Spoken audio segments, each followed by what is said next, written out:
High friends, welcome to my channel Regina কিচেনে তোমাদের স্বাগত। আজকে আমি যে রেসিপিটি তৈরি করব সেটা হচ্ছে এগ ফ্রাইড রাইস। তার জন্য আমি বাসমতি চাল নিয়েছি। এটা ফ্রাইড রাইসের চাল দোকানে পাওয়া যায়। আমি এখানে 1 কিলো চাল নিয়েছি।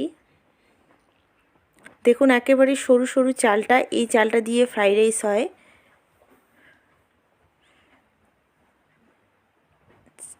আপনাদের পরিমাণ মতো আপনারা চাল নেবেন, যে যেরকমভাবে ফ্রাইড রাইস তৈরি করতে চান সে সেরকমভাবে পরিমাণ মতো চালটা নিয়ে নেবেন। আমার 1 কিলো চাল লাগে, তাই আমি 1 কিলো চাল নিয়েছি। আমি পরের উপকরণগুলো বলে দিচ্ছি। আমি এখানে 3টে ডিম নিয়েছি। আপনারা চাইলে এর থেকে বেশিও নিতে পারেন, আবার কমও নিতে পারেন। বেশি দেওয়াটাই ভালো, তাহলে পরে টেস্টি হবে।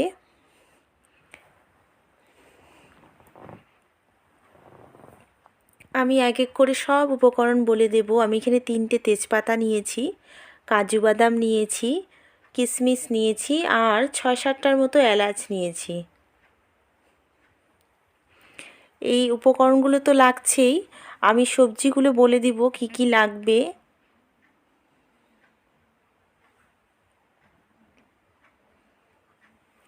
এখানে যে আমি সবজিগুলো নিয়েছি সেই সবজিগুলো আমি বলে দিচ্ছি আমি কি কি নিয়েছি। আমি এখানে বিনস নিয়েছি।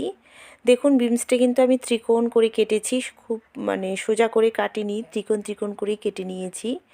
গাজর নিয়েছি, সরু সরু করে একই সাইজ করে কেটে নিয়েছি। বাঁধাকপি নিয়েছি কিছুটা পরিমাণ, খুব সামান্য পরিমাণে আমি বাঁধাকপি নিয়েছি। আমি এখানে একটা ক্যাপসিকাম নিয়েছি, এটাও আমি পাতলা পাতলা করে লম্বা লম্বা করে কেটে নিয়েছি। আর নিয়েছি মটরশুঁটি, মটরশুঁটির খোসা ছাড়িয়ে আমি মটরশুঁটিটা নিয়েছি। গ্যাস ওভেনে আমি একটা গামলার মধ্যে জল বসিয়ে দিয়েছি। জলটা গরম না হওয়া পর্যন্ত আমি কোনো উপকরণ এখানে অ্যাড করব না। জলটাকে হালকা গরম করে নেব। 1 কেজি চালের জন্য কিন্তু এই জলটাই যথেষ্ট। আমি একেবারে পরিমাণ মতো জল দিয়ে দিয়েছি। 3টা তেজপাতা জলের মধ্যে দিয়ে দিলাম। এই চালটা কিন্তু খুব তাড়াতাড়ি সেদ্ধ হয়, এই জন্য জলটা একেবারে ঠিকঠাক করে দিতে হবে। আমি এলাচটাও থেতো করে দিয়ে দিলাম এর মধ্যে। ঢাকনা লাগিয়ে দিলাম, জলটাকে কিছুক্ষণ গরম হতে দিলাম। জলটা গরম হয়ে গেছে, আমি এখানে দারচিনি আর বড় এলাচ থেতো করে দিয়ে দিলাম। জলটা গরম হওয়াতে আমি চালটা ধুয়ে দেব এর মধ্যে। দেখুন চালটা কিন্তু আমি ভালো করে জল দিয়ে ধুয়ে নিয়েছি। এবার এর মধ্যে চালটা দিয়ে দিচ্ছি। আমি এখানে একটা কথা বলতে চাই, সেটা হচ্ছে এই চালটা কিন্তু খুব তাড়াতাড়ি সেদ্ধ হয়, সেই খেয়ালটা রেখে কিন্তু ভাতটা রান্না করবেন। মোটামুটি এখানে 90% সেদ্ধ কিন্তু চালটা লাগবে, একেবারে খুব সেদ্ধ যে লাগবে তা কিন্তু নয়। আপনারা 90% সেদ্ধ করে নেবেন। ঢাকনা লাগিয়ে দিলাম, ভাতটা সেদ্ধ হতে দিয়ে দিয়েছি। মাঝে মাঝে একটু নাড়িয়ে চাড়িয়ে দেব। 100% কিন্তু একেবারেই চালটা সেদ্ধ হবে না, 90% সেদ্ধ করে নিয়েই এটা নামিয়ে নেবেন। দেখুন ভাতটা কিন্তু একেবারে রেডি হয়ে গেছে আমার, সেদ্ধটা একেবারেই পারফেক্ট। আমি মাড় পাশিয়ে নিয়েছি। এবারে গ্যাস ওভেনে কড়াই বসিয়ে দিলাম। এখানে রিফাইন তেল সামান্য পরিমাণে দিয়ে দিচ্ছি।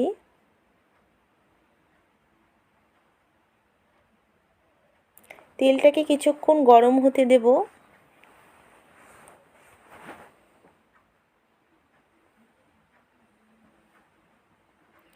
তেলটা গরম হয়ে গেছে, আমি ডিমটা এর মধ্যে দিয়ে দিচ্ছি। আমি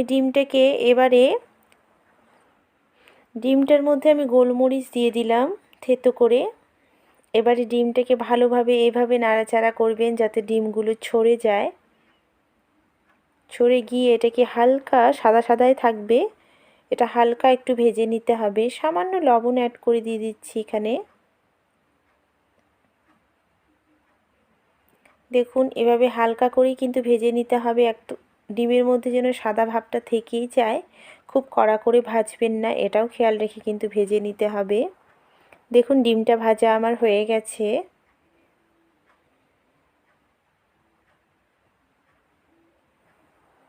আমি একটা প্লেটের মধ্যে তুলে নিচ্ছি। এভাবেই কিন্তু সাদা সাদা করে ভেজে নেবেন, কড়া করে একদমই ভাজবেন না। কড়াইয়ের মধ্যে আমি এবার রান্নাটা শুরু করব। আবারও রিফাইন তেল সামান্য পরিমাণে দিয়ে দিলাম।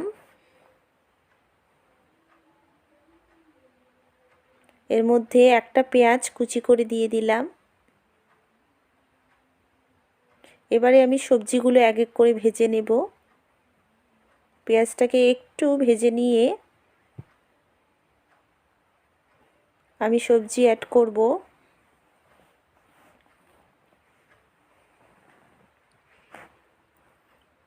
গাজরটা দিয়ে দিলাম। প্রথমেই আমি গাজরটা দেব, কেননা গাজরটা খুব শক্ত হয়, এটা সেদ্ধ হতে টাইম লাগে, এই জন্য গাজরটা সর্বপ্রথমে দেবেন।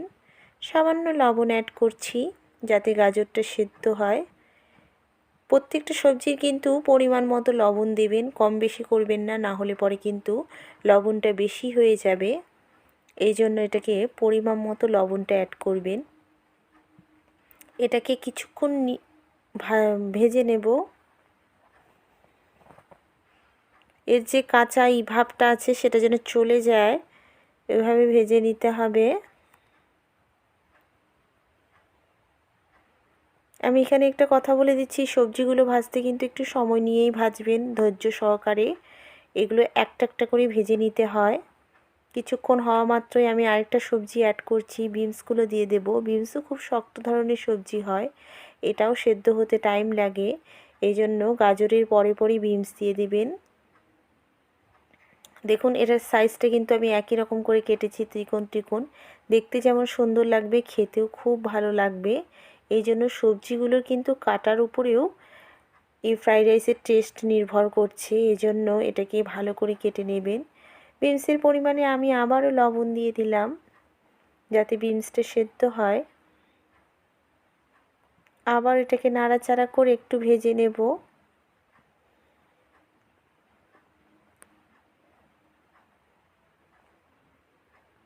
এবার একটু ঘি অ্যাড করছি।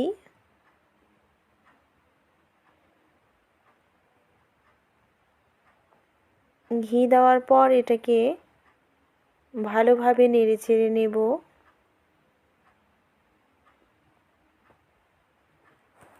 দেখুন এভাবেই কিন্তু সবজিগুলো একটা একটা করে দিয়ে ভেজে নিতে হবে।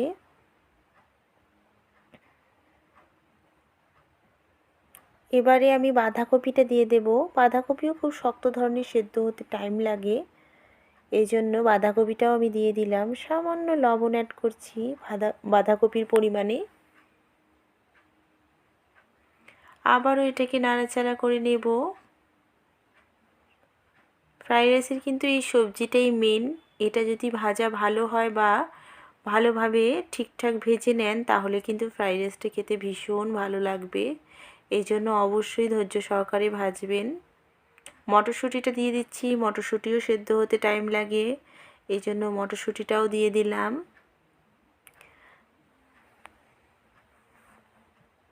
সামান্য লবণ অ্যাড করছি।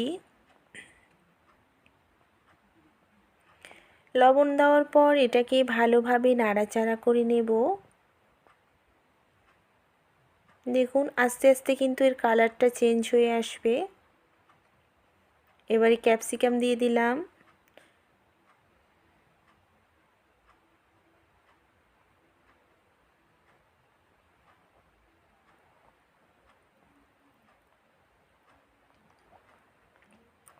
গাজর আমি প্রথমে কিন্তু ছোট ছোট করে সরু সরু করে দিয়েছিলাম, এটা গ্রেটার করে দিচ্ছি। গাজর আমি দুইবার দিয়েছি, গ্রেটার করেই কিন্তু গাজর দিতে হবে। এটা আমি দিয়ে দিলাম, সামান্য লবণ অ্যাড করছি। দেওয়ার পর এটাকে ভালোভাবে নাড়াচাড়া করে নেব।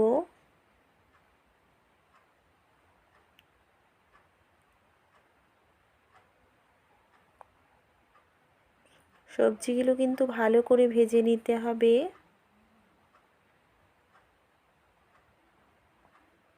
দেখুন আস্তে আস্তে কালারটাই চেঞ্জ হয়ে আসছে। আমি আবারও একটু ঘি অ্যাড করছি।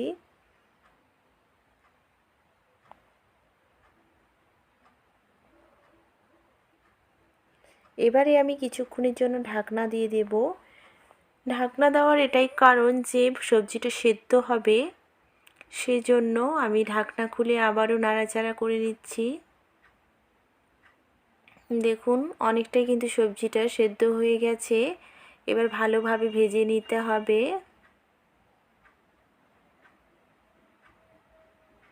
আমি এবারে চিনি অ্যাড করছি। যেহেতু ফ্রাইড রাইস মানে মিষ্টি ভাত, সেই জন্য চিনিটা এটাতে ইউজ করতেই হবে। আমি 2 চামচের মতো চিনি দিয়ে দিলাম। চিনি দেওয়ার পরে কিন্তু কালারটা একেবারেই চেঞ্জ হয়ে আসবে আর ভাজাটাও খুব ভালো হবে।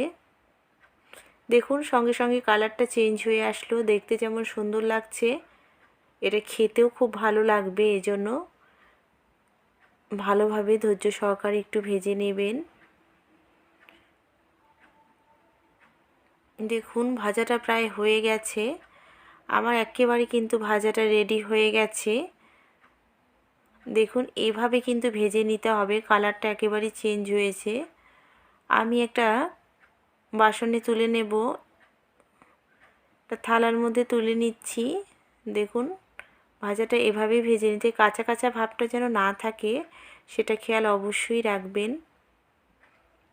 দেখুন ভাজাটা হয়ে গেছে, আমি তুলে নিয়েছি একটা থালার মধ্যে। আবারও গ্যাস ওভেনে কড়াই বসিয়ে দিয়েছি। আমি সামান্য ঘি অ্যাড করলাম।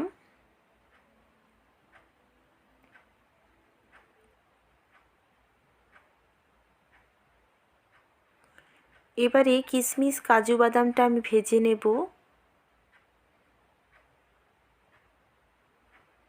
এটা একটু ভেজে নিতে হবে।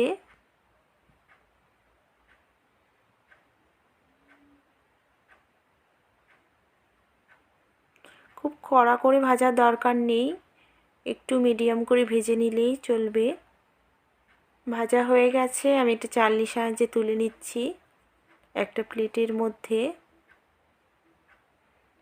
দেখুন কাজু কিশমিশটা আমি এবার এই সবজির মধ্যে অ্যাড করে দেব।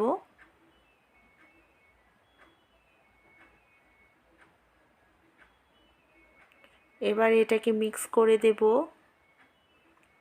যাতে কাজু কিশমিশটা এই সবজির মধ্যে ছড়িয়ে যায়। সেই জন্য এটাকে এইভাবে খুন্তির সাহায্যে এটাকে একটু মিক্স করে দেবেন। কড়াইতে ঘি আছে, আমি আবারও একটু সামান্য ঘি অ্যাড করলাম।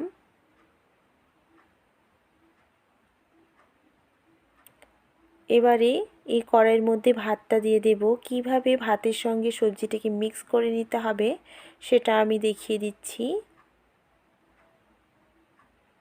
ভাতটা দিয়ে দিলাম, দেওয়ার পর এটাকে নাড়াচাড়া করে নেবেন।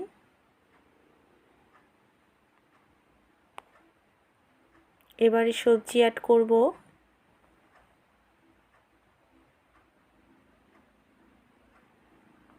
দেওয়ার পর এটাকে মিক্স করে দেব। এবারে কিন্তু গ্যাসের ফ্লেমটাকে একেবারে লো করে দেবেন। আঁচের মধ্যে কিন্তু ভাতটা এভাবে নেড়ে নিতে হবে। সামান্য লবণ অ্যাড করলাম। এবারে চিনি অ্যাড করছি। চিনি দেওয়ার পর এটাকে ভালোভাবে নাড়াচাড়া করে নেব। এবারে আমি ডিমটা অ্যাড করছি। দেখুন ভাতের কিন্তু কালারটাই চেঞ্জ হয়ে এসেছে। জালটা কিন্তু একেবারেই নিভু আঁচে করতে হবে, এটাকে একেবারে লো ফ্লেমে করবেন, তাহলে কিন্তু ভাতটা পোড়া লাগবে না। এই আঁচে কিন্তু ভাতটা একেবারেই মিক্স হয়ে যাবে। দেখুন আমার কিন্তু হয়ে এসেছে, আমার হয়ে গেছে। আমি একটা বোল সেটে তুলে নিচ্ছি। আমার রেডি হয়ে গেছে এগ ফ্রাইড রাইস। আপনারা বাড়িতে এটা অবশ্যই তৈরি করুন। এমনি ফ্রাইড রাইসও কিন্তু হয়, আমি এগ দিয়ে করেছি তাই এগ ফ্রাইড রাইস। আমি একটা বোল সেটে তুলে নিয়ে এটাকে সাজিয়ে নিচ্ছি। এই সবজিটা দিয়ে আমি সাজিয়ে নিলাম, কিশমিশ কাজু বাদাম এগটা দিয়ে সাজিয়ে নিয়েছি। আমার রেডি হয়ে গেছে এগ ফ্রাইড রাইস। আপনারা বাড়িতে এটা অবশ্যই তৈরি করুন। এটা খেতে দেখতে যেমন সুন্দর লাগছে, খেতে দুর্দান্ত সুস্বাদু।